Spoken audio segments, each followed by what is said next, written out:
As Toni Morrison has put it, the destiny of the 21st century will be shaped by the possibility or collapse of a shareable world.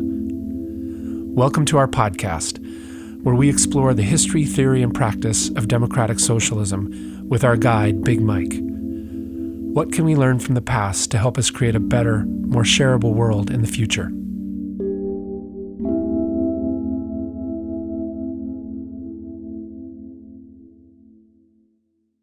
All right, welcome back, everybody, to A Shareable World, the history, theory, and practice of democratic socialism with Big Mike.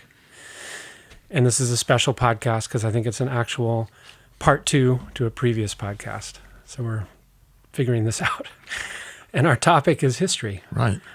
And to get us going, I'm surprising you with the question, what should people remember about the last podcast that we are leaping off of? What should people remember about the last podcast? Wow. I mean, so the broad theme is the importance of history. Well, the thing is the importance of history. That's what Yeah. we're trying to open up some discussion about. Yeah. As we've said, the study of history has declined so badly. And I think that's a real problem. I think that's creating problems for us.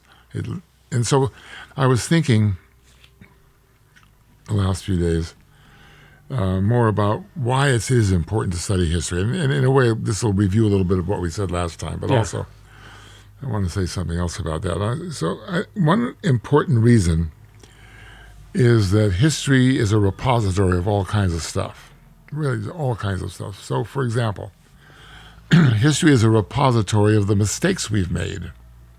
I mean, you look back at history, people often say, but they don't really carry out in practice, the idea that we study too much the victors in history. We study the successes in history. We rarely study the failures. Someone will carry out a revolution that gets squelched in an hour, a coup d'etat somewhere that gets squelched in an hour, or all the inventions that failed, things like that. We don't study failures. But the history of failure may be as important, if not more important, than the history of success, because we learn by what we failed at doing in the past. I mean, if you just think how you raise kids, right? You tell a child, so you failed this time, but try it again. Figure out what you didn't do right and try it again. Well, that's the way it is with history, and we need to start asking those kinds of questions and see history as a wealth of examples of failures that we need to learn from. So that's one thing, the importance of mistakes. Also, by the way, when we begin to understand the mistakes and failures that we make historically, that may teach us a certain kind of humility, which seems to be increasingly lacking in our contemporary world. Humility towards each other, humility towards values. We've kind of substituted personal ego for humility. And I often hear parents saying to kids, you don't have to apologize. You shouldn't feel humble. Well, certain religions teach us humility, and maybe that's on purpose. Maybe we need to have a certain kind of mutual humility as a foundation, or as one of the foundation stones for solidarity, for the sense that we're all in the same boat together and need to work together, which is the exact opposite of what egotism promotes. Right. Then I think there is what I also referred to last time is the fact that history is a repository of experiments and their results. Something was tried, didn't work. Let's try to achieve that objective in a slightly different way this time. Let's study, as democratic socialists, we should study the failures of socialism, figure out what went wrong. The original dream is the right dream for many of us, for example. I find very few people,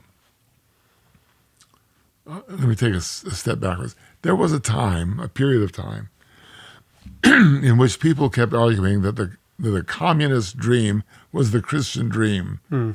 That really, if you read the Sermon on the Mount, and people have a little bit of trouble with the fact that Karl Marx was anti-religious. I'm not sure he was anti-religion, period. He certainly was anti-established religion. There's a very famous photograph of the great Karl with his wife and a gleaming red cross on her chest, on her breast. It's quite a wonderful photograph. And it hits you. I mean, the fact that he's there standing beside her, it's that classical mid-19th century photograph. She's in a chair and he's standing behind her. And this cross just hits you in the face. But this idea that the original inspiration for communism was the same set of values that are represented in the Sermon on the Mount has, of course, gone by the board. But if we think about that and then say, well, what actually happened that went wrong with that idea?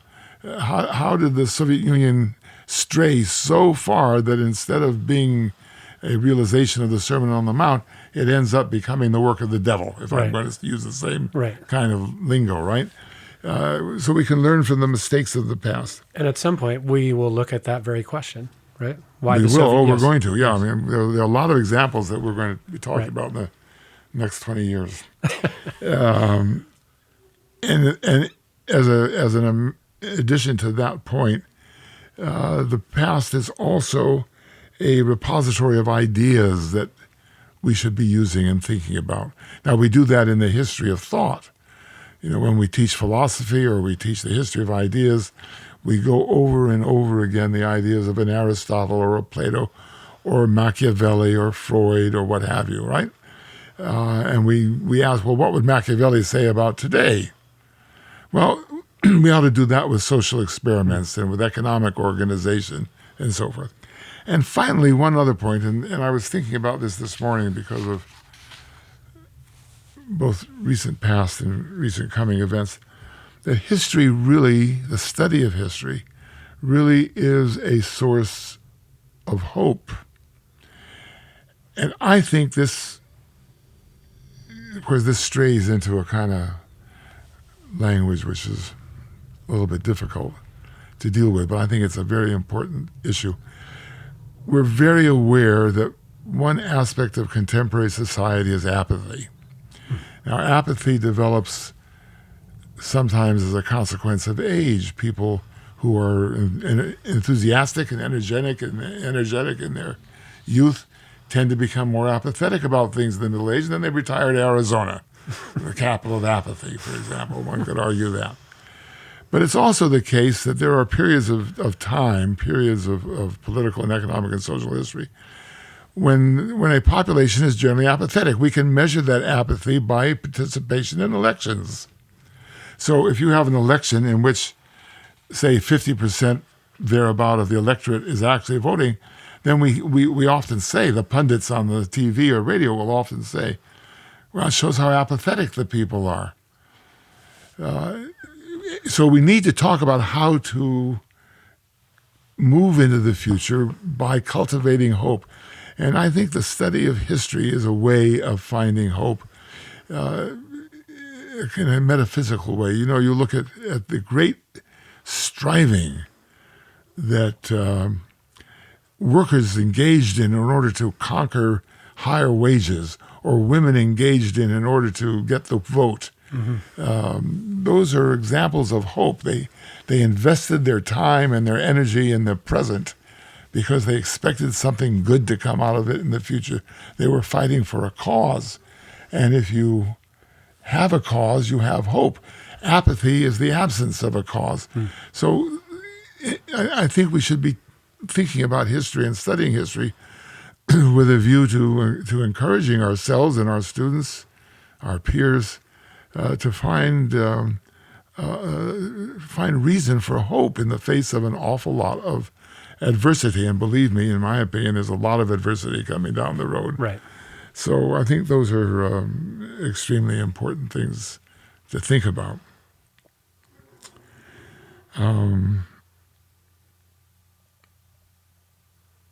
So then we should talk about history as a discipline.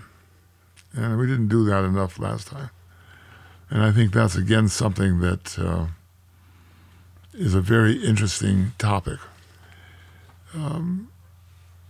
We today, I think we've talked about this before, but I want to talk about it again because I think it's an incredibly important topic.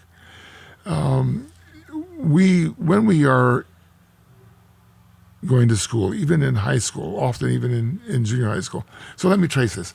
In elementary school, you sit in one class, most places, and the teacher teaches various things to you depending upon the hour of the day, but you're sitting in one class. So you're learning, and what you're learning is kind of general, and the movement from one topic to another topic. So I do a little bit of science at 9 o'clock, and then we're going to do an English lesson. But the differences between those subjects is probably less pronounced in elementary school, A, because you don't know enough yet, but also because the relationship of time taught to the way in which the student learns. You're in one room with the same teacher for most of the day, therefore. Junior high school, that begins to change a little bit. And by the 8th grade, you're moving from one class to another. So you begin to be aware that math is not the same thing as science, and English is not the same thing as history. This then becomes more pronounced in high school. When you get to college, that becomes incredibly pronounced. You're given a list of topics that you have to fulfill in order to graduate. You have to have distribution requirements. And in some disciplines, they begin to pay attention to the methodology of the discipline. Mm-hmm. So what makes physics and chemistry different is not only what they study, but the method they use to study that. The interesting thing about history, in my opinion, is that in a real way, history doesn't have much of a discipline in the same sense that chemistry or physics, or for that matter, sociology have. History used to be thought of as sort of the queen of the sciences in the days when science meant knowledge, precisely because history has a method only insofar as you're concerned to find a way of proving that what you claim about history may be true. So I talk about a document, and I have all kinds of things I can do to prove that that document is genuine. So a document that is written in, that I say to you, oh, look, I found this document written in 1334. And I have ways of proving to you that it wasn't written in 2004 as a forgery. I can do that. And I can, but I don't have much more by way of disciplinary procedures that are peculiar to the study of history itself. And that's what makes history so exciting, because you can really bring anything into it you want as long as you adhere to certain standards of provability, but not of defining what is or isn't history. Anything can be history, right? That's a very important thing to think about. By and large, the disciplines began to break up from a generalized, I'm talking now about social science disciplines, began to break up really in the middle of the 19th century, a little bit earlier perhaps, but not much earlier than that. Karl Marx, for example, was not an economist, and nobody, including Karl Marx, would claim that he was an economist. He was a political economist, and what a political economist was a kind of person that we don't really have many of today. He was a learned statesman.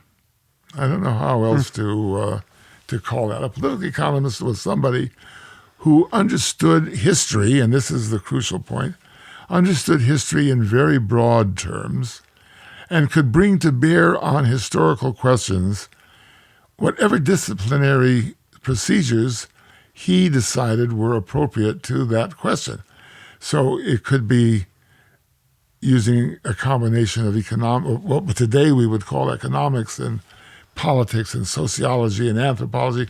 You bring them all together and you work out of this porridge of different disciplines a way of looking and explaining certain phenomena for the purpose of developing policy. So what Karl Marx is doing is he's using all the possible tools of the trade he can find to study capitalism in order to find a way out of the dilemmas that capitalism has created. That's what any great statesman will do. In a way, that's the difference between a statesman and a politician, for example. That's what will make, if I may be so bold as to say this, that's what makes Henry Kissinger remarkable as Secretary of State, is because he was a statesman. He understood history in a very broad way, whereas most of our Secretaries of State through history have been diplomats. That is, they engage in immediate diplomacy, or they've been politicians who became diplomats.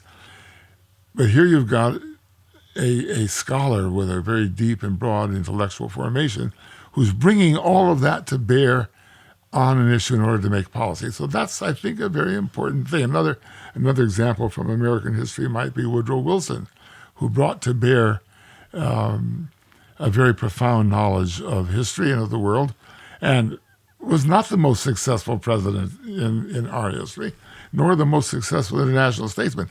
But out of that deep knowledge, he had a vision of how the world might be. Mm-hmm. And at the end of World War I, at the Versailles Conference and through the League of Nations, he tried to create that vision. Now, he also created a lot of issues. But to be a president with a vision, or a Secretary of State with a vision, or to be a social commentator with a great vision, looking to solve profound issues, that's what the social science, what's what political economy would have been about. Right. And so, just to clarify, because anybody can have a vision, even a politician, but you're saying that it's the statesman has it grounded in some analytical tools that accurately see into the nature of the problem that's trying to be solved. And his or her purpose is not to satisfy his or her curiosity, but to actually bring that vision, or to try to bring that vision into existence. Right. I mean, what a statesman does is try to create a state of affairs in the world that will improve our human condition, which is another point I would go back to when I said, why study history? The study of history as a source of hope, that really one of the things we need to think more about is improving the human condition. Now, let me tie that into what I was just saying. So,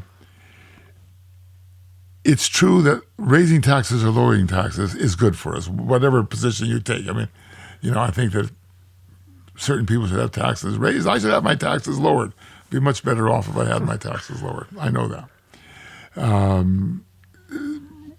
We all know that healthcare is important. The particular way in which healthcare is organized is a political question, an administrative question, a policy question. But if one thinks in statesman-like terms, you want to make a statement to the effect that all human beings have a right to health, and it is society's responsibility to find a way to make that vision real. What does that mean? That doesn't mean just setting up an administrative structure. It doesn't mean just passing a law. It means, for example, understanding health as a profound issue, one that relates to my personal growth, my personal well-being, but also to society's well-being. I'll tell you a story to illustrate what I mean. We all believe in public health. It's a good policy. We all like our kids to go to school and come back without having caught terrible diseases or even a cold. So it is a common thing everywhere in the world for people to try to pay attention to public health. Public health is a real political issue. Many, many, many years ago, I was talking to a group of people who were going to Africa to work on to provide aid in Africa. And they were going to a just emerging African independent country. And I started out they were all going to work on public health. So I started out my little conversation with them by saying, I really want to congratulate all of you for going to Africa to promote communism. I can't even begin to describe to you the reaction of the group. People started calling me names. One person got up and said, "You're not a Christian," which I'm not, but that's okay, and so forth and so on. Luckily, one or two of them said, "What are you saying? What do you mean?" And I said, "Well, you're going to improve public health. That's going to bring down the mortality rate. That's all good. More people will live better older. But what are you going to do for the economy so that they continue to have enough or more food to eat? Are you going to find jobs for the increased population? The standard of living will go down as their health improves because there are going to be too many people for the resources that they need to sustain a better life. And they're going to turn into rebels."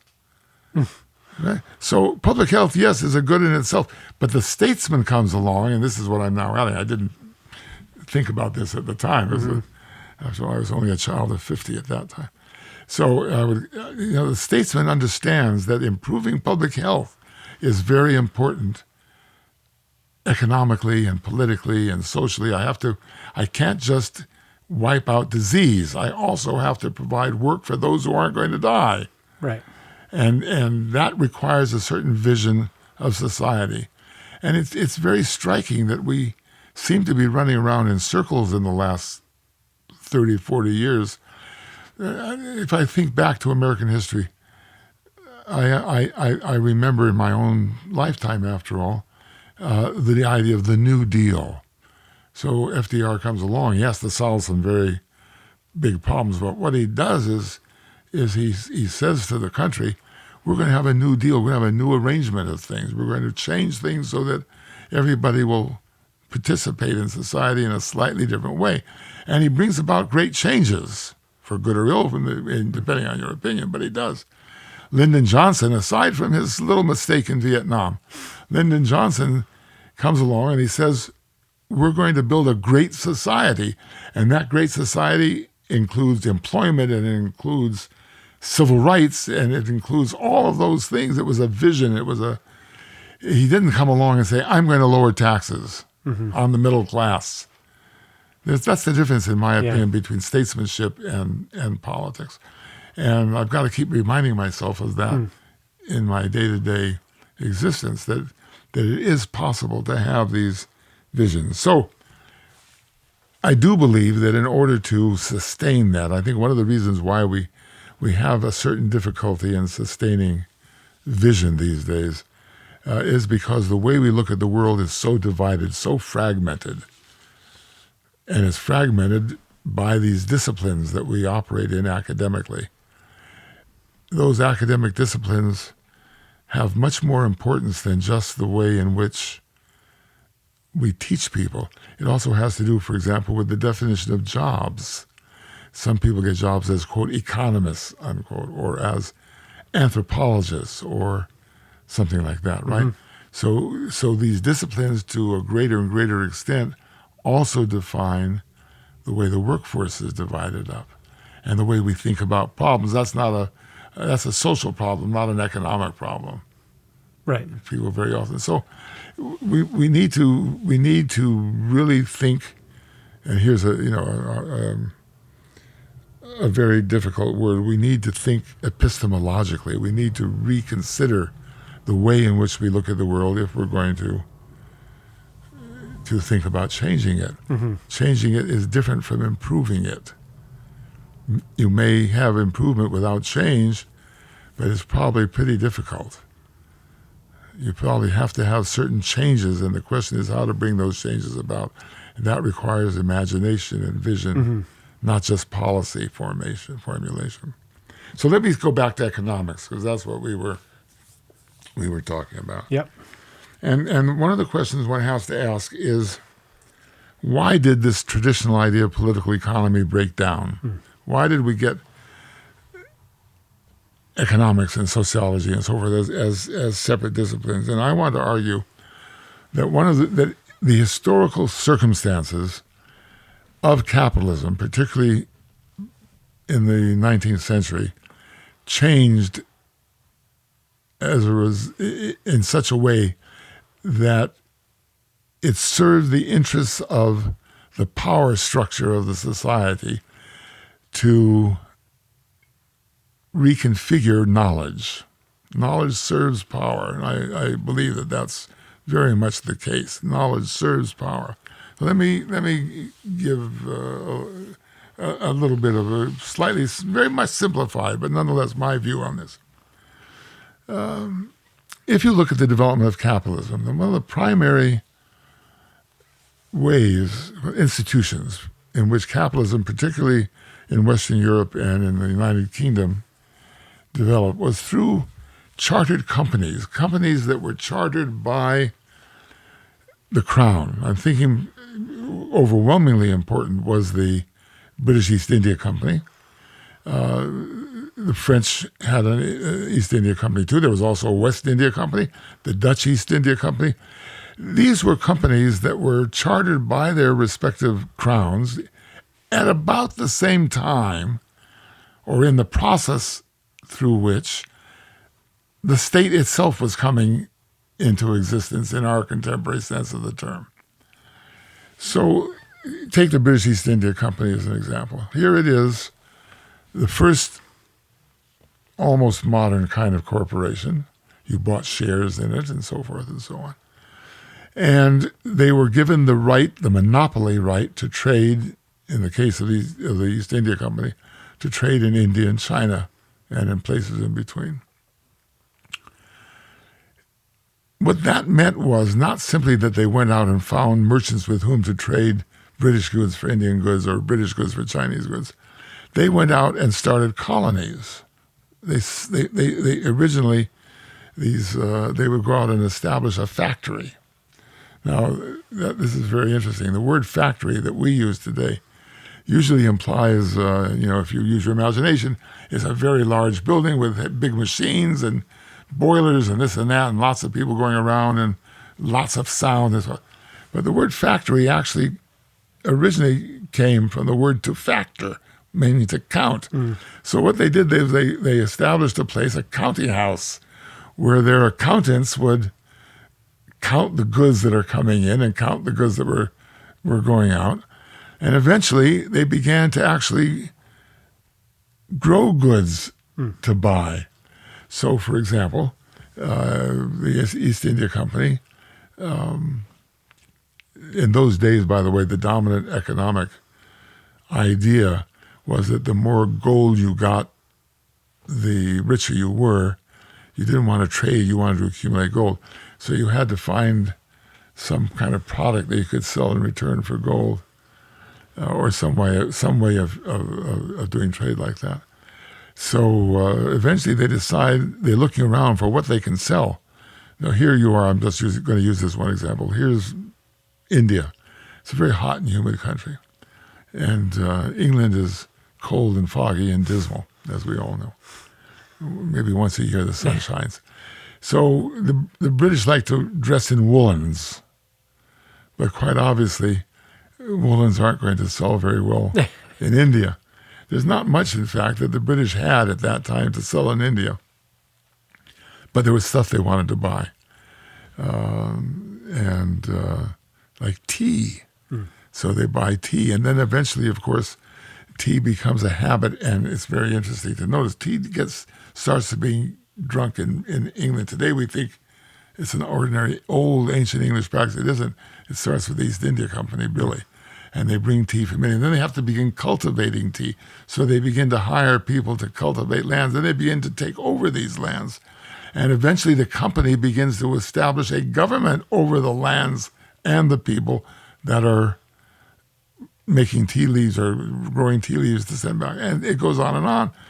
And this monopoly becomes an alternative state. And this is what happened in India with the East India Company.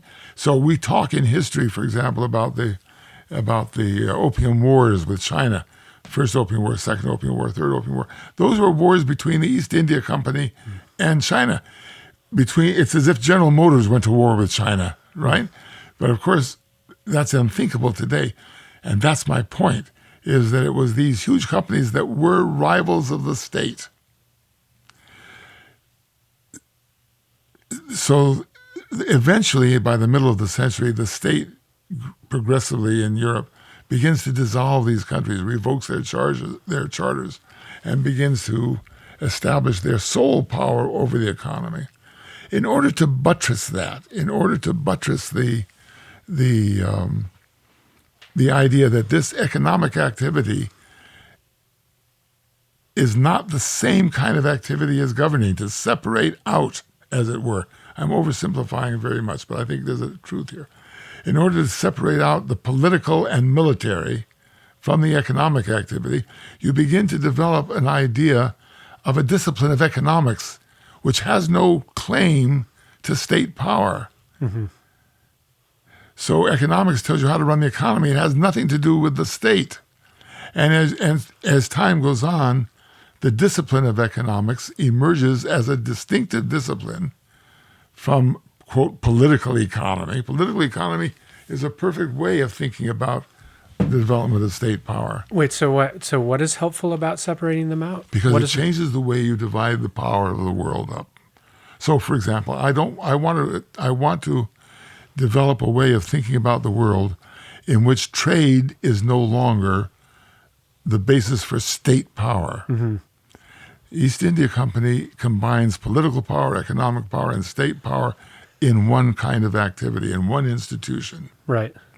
But when the state, the British state, the French state, begin to emerge and separate out the political from the economic, there's a great need to reconfigure the world in terms of knowledge so that I can say, wait a minute, you're economic. You shouldn't be straying over into the political. Mm-hmm. So it's for the actual states to retain some kind of power over something like East India. Or to buttress its acquisition of more power, right? To concentrate its power. Yeah. Right. So let me explore this a little bit further. If the experience of the East India Company, which I think is extremely important here, if the experience of the East India Company is holistic, that is to say, it incorporates politics and military, colonial. It went even further. They developed schools. Education was part of it, and so forth and so on. They had their own school system to train people to be servants of the company. Mm-hmm. That's a very different thing than being servants, right? So you have the East India Company developing its own civil service, while at the same time the state is trying to emerge, and it has its own need for civil servants and so forth. I have to have a way of suggesting that the proper activity of that company is economic activity. What does that mean? That means that I can monopolize the concept of political or military in the, quote, national state, and I can say your proper activity is to engage in economic affairs, but not in government, not in military affairs. Yeah, I see. Now, this is a very important thing to think about, and I'll tell you why. In our day today, in 2019, one of the characteristics that we find is a reversion of what I was talking about. There's a tremendous privatization of public services going on. So what is happening in this new age of the corporation, and I think we need to, at some future point, talk about what are the characteristics of our contemporary age. What do we find happening? There is what we today call outsourcing of prisons. Mm-hmm. So we are building private prisons all over the country. We're turning over to private industry what was for 150 years the state power, right, namely to judge and incarcerate people. So we're separating out the judgment of people, which is still a state function, from the incarceration of people, which is becoming a private industry. Yeah. Given the power of the private industry, there seems to be, statistically, maybe, I'm not going to state this as a fact, it's a vague impression, there seems to be the possibility that maybe more people are getting convicted especially from certain classes, because having built prisons, there's a certain pressure to fill Right. the prison cells. We've got huge prisons. The question is not that suddenly we have 3 or 4% of our population have suddenly become criminal. Right. It's that we have a need for criminals, Yeah. right, for imprisoning them. So, similarly, military affairs. One of the things that's happened in the last decade or two has been an outsourcing of military activities. Think of how long and how difficult the struggle was for the state to acquire a monopoly over military power, right? One of the things that marks the end of feudalism and the rise of capitalism, and therefore the rise of the state, is the fact that the feudal lords could no longer maintain their own private armies. This was a very interesting point in Hegel, the great German philosopher, in his phenomenology of right or phenomenology of law, depending how you translate the title, is that the Prussian state is the first modern state because the Prussian king succeeded in bringing together under his rule the military authority. No longer was it dispersed among all the feudal princes. In 1947, on the shores of Palestine, there was a conflict, an armed conflict, between the semi-official army of the not yet born Jewish state and the semi-official army of one of the right-wing Zionist movements. And the whole point about that conflict on the beach in what was then Palestine was the argument by David Ben-Gurion, who was going to be the first prime minister a few months later, that the state had to have a monopoly of power. It could not allow another political movement to have military power. Here we are today now, in the well into the 21st century, and we find more and more outsourcing. That is the privatization of what was long fought for, namely the concentration in the state of military power or police power. So those are examples, and they're very important examples to tell us about where we're going at this moment as a society. All right. So that's the power story. We see that happening. So to go back to the question of knowledge, the idea that the economy is a separate realm of activity, it's a separate domain, it's different from politics, is that knowledge component of this general shift in society, in the governance of society that is taking place with capitalism. We have to say, yes, you can engage in trade. That's economic. That's in the economy. This becomes very interesting. Does the state control the economy or not? Now, back in the Middle Ages, regardless of what reading back into time of our contemporary arrangements may be, but back in the Middle Ages, the economy and political power are one and the same thing. One thinks about the fact that one of the important struggles in the development of the British monarchy was to accumulate enough wealth to fight the wars in France and so forth and so on. That had very important implications for taking over the church. You can even see the influence of this kind of thing on religious history, institutionally, that the state is trying to accumulate wealth and power, right? Wealth is not a separate thing from power in those days. Today, capitalism in the 19th century glides over that issue. Wealth is an economic development. And whether wealth should have power or not is the conflict between democracy and capitalism. The whole impulse of democracy was, and should be perhaps, is something to talk about, that wealth should not be power. That the people should have power regardless of what their wealth. One person, one vote means that whether I'm poor or rich, I'm the same politically. Right. In the economy, it's the exact opposite. The more money I have, the more powerful I am. So we have separate ways of thinking about this. We have a discipline of economics, which is about wealth, and a discipline of political science, which is about power and how to govern ourselves. And there's a struggle between these two, as I say, if wealth and economics are about wealth. I mean, if economics is about wealth, and politics is today more and more about political science, about democracy and how to sustain democracy, how to grow democracy, then there's a separation between the economic activity, the economy, and political activity, the political system. Now we're in another age, just as we're in the age of outsourcing what the state had accumulated over a lot of time and now reverting it to private control. So similarly, we're in an age where the economy appears to have accrued to itself more power over the political system than democracy thinks is proper. And we talk about that a lot in one way or another in the news. Part of that is a consequence of the fact that the way we look at the world separates economic power out from political power. And there's a conflict there. I might well argue, and I'm not going to argue it, but I'll just throw this out as an idea to chew over.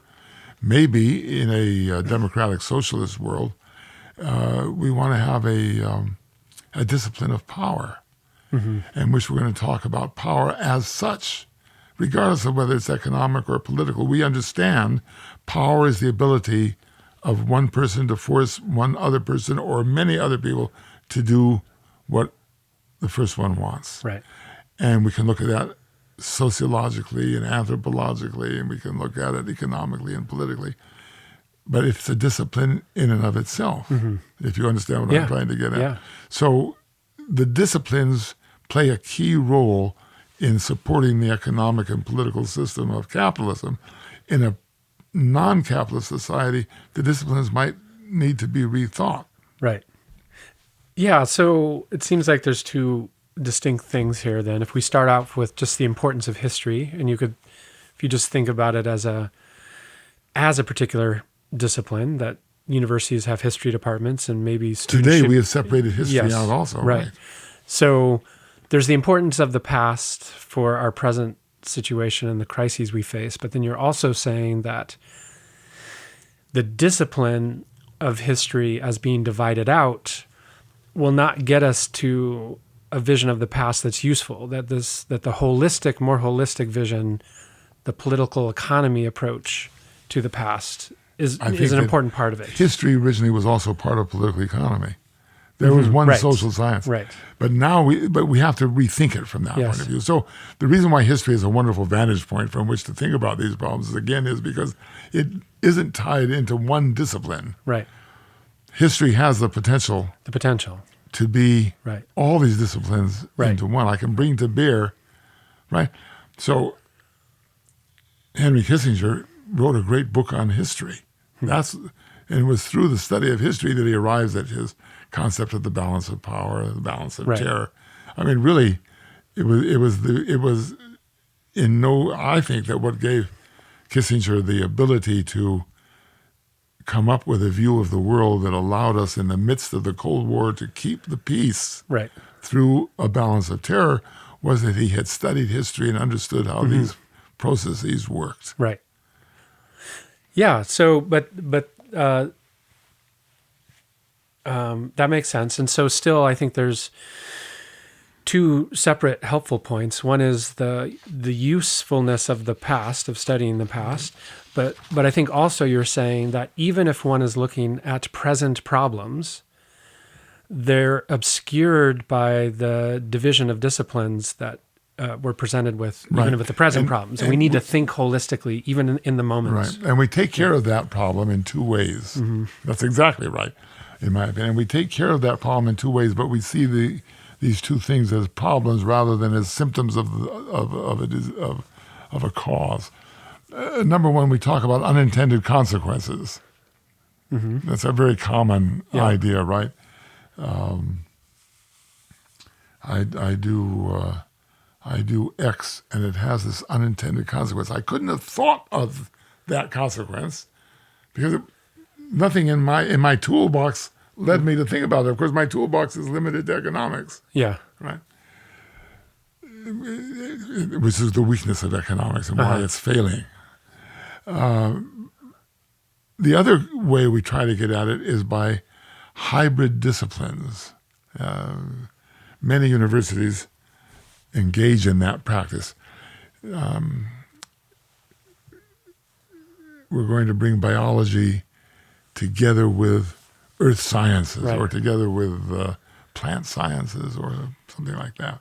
So you can, it's really quite interesting. You can study human biology. We do that in some schools, right? We have something new. That's a new discipline, human biology, which doesn't mean the biology of the human body. That's a kind of hybrid between traditional biology and what we call environmental studies. Of course, it ends up becoming, for many people, pre-med. Right? It has to have practical implications. But the point is, there is no discipline of human biology. There's no discipline in which, let's say, here we are. Yeah, let's use this. Here we are facing the only real crisis, everything else being secondary. The only real crisis we face today is the environmental crisis. It's fine to talk about all these other issues, but the question really will be whether in 150 or 200 years we'll be walking around with gas masks or able to walk around at all, right?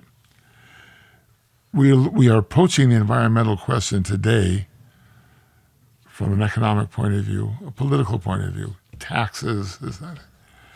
We don't have a discipline which allows us to understand how all of these are subsets of a single issue that we have to look at. Right. So hardly anybody today is talking about what kind of institutional changes do we need to make in society in order to deal with the environmental crisis. My favorite example, you've heard me say this many, many times, many people say this, I cannot imagine the citizens of California voting to voluntarily give up their automobiles for any reason at all. Right? So we hope that we can find the technology able to produce automobiles that don't pollute. Right. But that's not a guarantee yet, because electricity also ends up being costly in many ways. We don't have the capital, even if we knew how to do it technically, we don't have the capital to build environmentally harmless public transportation. Moreover, the forms of human habitation that have been developing over the last 150, 200 years, huge sprawling cities, are not such that allow us the kind of transportation environment which could be solved by public transportation. Right. Right? And so forth and so on. So I think that part of the crisis is that we don't have the disciplinary structures to ask the right questions.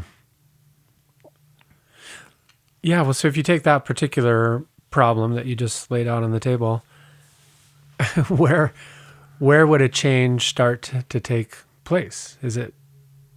Well, that's one reason I said before, number one, if I look at history, I find that there have been great cases in which people have taken nature and changed it. The fact that we can change nature, we are not, the recognition that we're not victims. So this is very important. The distinction between man and nature today, to be politically correct, human beings and nature, is written deep into the thought and the intellectual practice of, say, Western culture. We have a very nice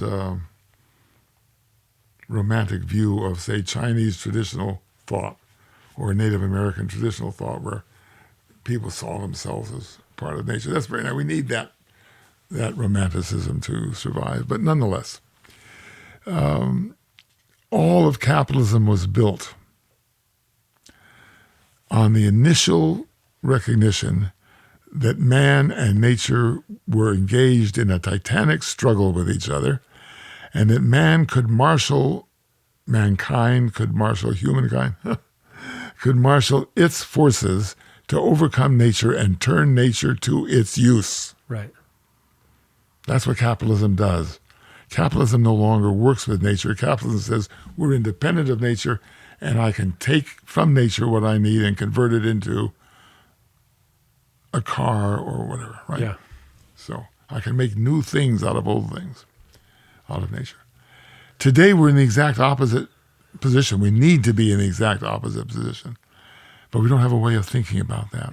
We have all kinds of romantic writing about communing with nature, being one with nature, Gaia. I mean, it's amazing what romantic images we can cough up about that. The question is, what is the institutional, political, economic, etc. requirements for us to begin to work with instead of against nature? Right. Quite obviously, for example, the idea of private property, which is a relatively late development, we can talk about that at some point, but upon which capitalism rests. Right. Right? This is no longer the feudal world of the West where God controlled everything and the king had power from God and the feudal lords and so forth and so on. This is a world in which I have my own private property and God had better not step on it or else Right. I'll accuse him of being trespassing.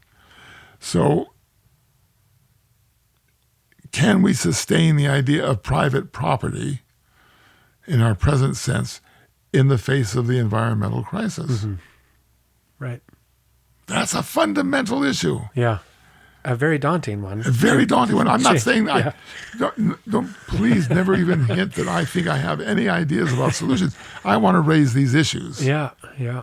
We take private property for granted.